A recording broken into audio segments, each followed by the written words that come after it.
In many ways, they're using the children, in all ways. They're using the children as a ticket to getting into the country, and we have to remember that. There's a number of the 12,000 children, 2,000 are with the parents, and 10,000 came up with some really horrible people in some cases.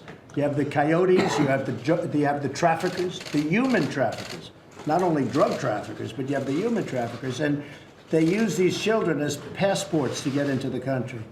So we have to work on that too. It's a very complex issue. It has been going on. You shouldn't feel guilty because it's been going on for many, many years, many, many decades. But we're going to solve that along with a lot of other problems that we've already solved. We're doing well at solving problems.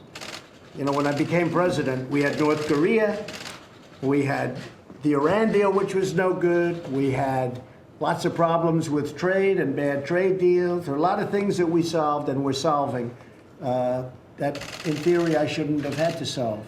These are things that should have been solved for a long time. Even on trade. We should have never allowed, our past leaders should have never allowed China to get to a point where there's a $500 billion trade deficit with the United States. When they went up, we should have gone up. We should have gone up together. Not where you allowed one to get so far ahead. And that includes the European Union, and it includes many others. Shouldn't have happened. So we came at a time where there were plenty of problems to solve. And one of the big problems is immigration. And I hope that within not too long, a distance, and I mean beyond this one problem of immigration.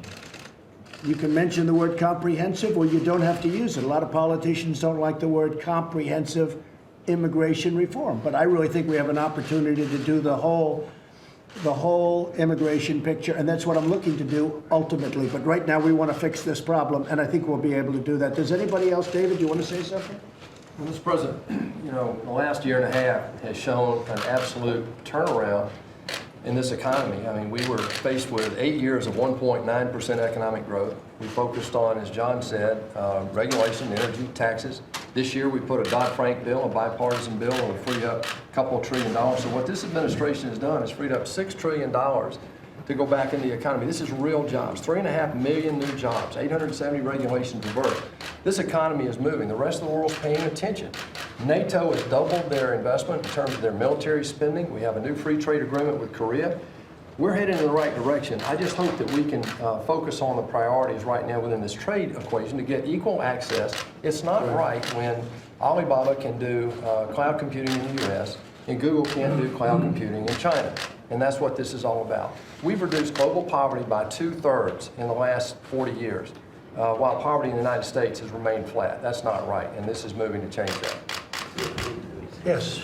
Jim? I appreciate the fact that you call attention to what's really happening now with the economy due to two things: the tax bill and the regulation. We're killing people with regulations, but what hasn't been said around this table, and I'm surprised, the biggest accomplishment from your administration is what you've done with the military. You succeeded a president who had a policy that said you can't do anything with sequestration with the military unless you do it with the non-defense. And we changed it. We had to vote for a lousy budget bill to do it, but nonetheless, it is changed. We've broken parity, and we're now rebuilding our military. Sure. Well, military is really incredible. We're ordering new planes, new ships, all jobs too. Jobs, I would say, in this case, is a far second. But we're going to have a military like we've never had before, and it's great. $700 billion approved and 716, and in that budget, $6 billion for opioid. That's an important thing too. So a lot of progress is being made. Mike, did you have something to say? Mike Pence? Yeah, thank you, Mr. President. And I know I speak for the President when I express the gratitude of this administration for the support of the members of the Senate and the House that are gathered around here. You've delivered for the American people on national security, rebuilding our military, on tax cuts and regulatory reform, restoring our economy. But what the President reiterated again yesterday, and he has said every day from when he sought this office, is we have a crisis of illegal immigration. And as the President made clear, we don't want families to be separated. We don't want children taken away from parents. But right now, under the law, and we sit with these lawmakers, we only have two choices before us. Number one is don't prosecute people who come into our country illegally, or prosecute them, and then under court cases and the law, they have to be separated from their children. What I want to be clear about is we're calling on these lawmakers, Mr. President, not just to solve this problem in a way that affirms our commitment to law and order and compassion, which we can do. And there are proposals in the Senate, proposals in the House to do that.